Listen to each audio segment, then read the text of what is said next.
So here we want to find the integration of x squared on the square root of 1 minus x cubed. And once again, it's let us know that let u equal to 1 minus x cubed. So what did I teach you in the previous question? The first step we want to do is find out how to exactly change the dx to du.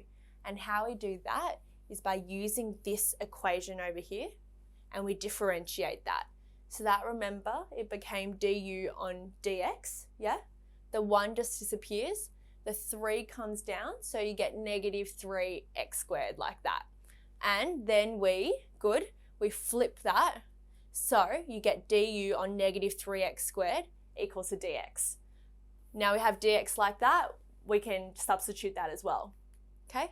So firstly, let's substitute what's in the square root for u, and secondly, we're substituting the dx for du on negative 3x squared.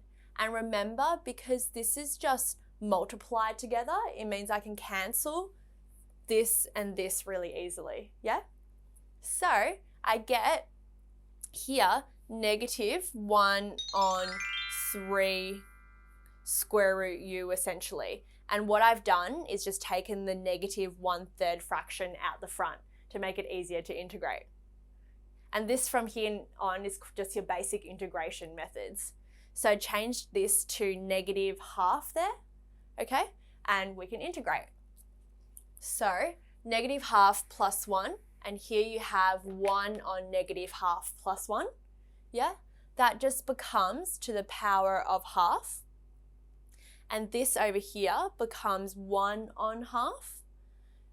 So you have 1/3 multiplied by 1 on a half. And that 2 just goes on top there. So that's why you get, that's going to be 1/3, sorry, that was negative there, times 2, and that's how we get the negative 2/3 there. And because it's square root half to the power of half, but you can see here that it's given to us in square root, so we have to answer back in square root.